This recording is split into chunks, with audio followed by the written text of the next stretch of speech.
Ce mardi 25 février à Dakar, les petits plats sont mis dans l'écran pour ce qui constitue une première pour Baobab Sénégal, l'institution financière spécialisée dans le financement des micro, petites et moyennes entreprises, laquelle avait émis un emprunt de 20 milliards de francs CFA sur le marché financier régional, voit l'opération admise au compartiment obligations de la Bourse régionale des valeurs mobilières BRVM, la plateforme boursière commune aux 8 États de l'UMOA.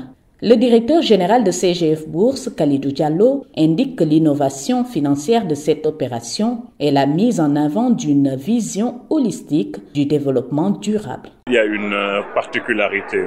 Il s'agit d'abord de Baobab, comme je l'ai dit tout à l'heure, que nous connaissons par rapport à son implication et son impact déjà avant cette levée dans le cadre de la microfinance. Mais l'objectif était de mobiliser dans une thématique verte sociale, avec un impact social, je dirais.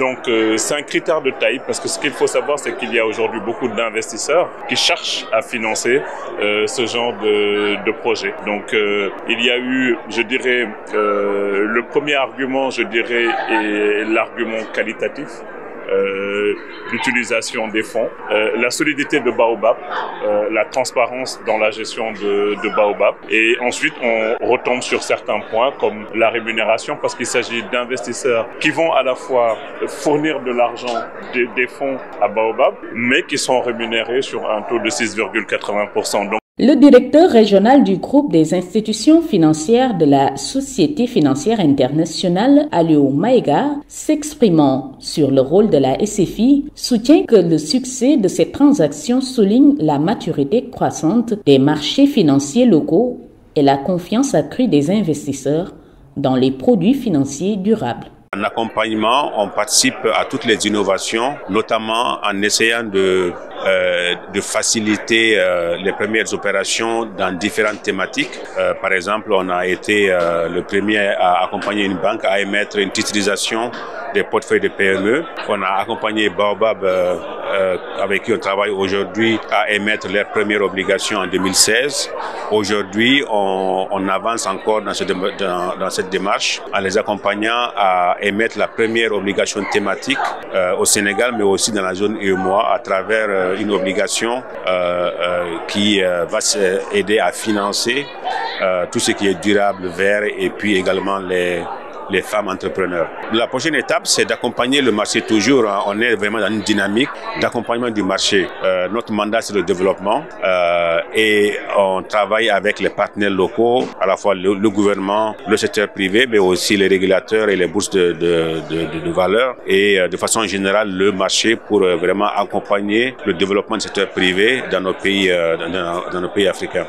Au cours de la cérémonie tenue à Dakar, le directeur général de Baobab Sénégal, Mamadou Cissé, est revenu sur l'impact de cet emprunt obligataire. On a pu obtenir 20 milliards d'obligations sur 5 ans avec un taux de 6,80. C'est quand même quelque chose d'historique. Pour une première fois dans le marché sénégalais et même dans la zone de l'UEMOA, une institution de microfinance de surcroît a innové dans ces mécanismes de financement de ces activités. Donc on a fait appel à l'épargne publique à travers une obligation grâce à l'arrangeur CGF Bourse et à un sponsor qui s'appelle USAID. Nous avons sollicité le marché qui nous a fait confiance et qui nous a prêté 20 milliards. Donc ce qui différencie cette obligation des autres obligations, c'est une obligation thématique. Donc ici on parle d'obligation verte, sociale et durable. L'ambition, c'est de financer des Sénégalais qui travaillent dans des secteurs comme l'agriculture, dans des secteurs qui préservent l'écologie, dans des secteurs qui permettent de créer des emplois. Dans le cadre de cette opération, l'ambition est de soutenir les femmes et les jeunes entrepreneurs dans les 14 régions du Sénégal en facilitant directement leur accès au financement via les mutuelles d'épargne et de crédit avec des conditions préférentielles en termes de taux d'intérêt plus compétitifs, de durée de remboursement et de conditions de garantie.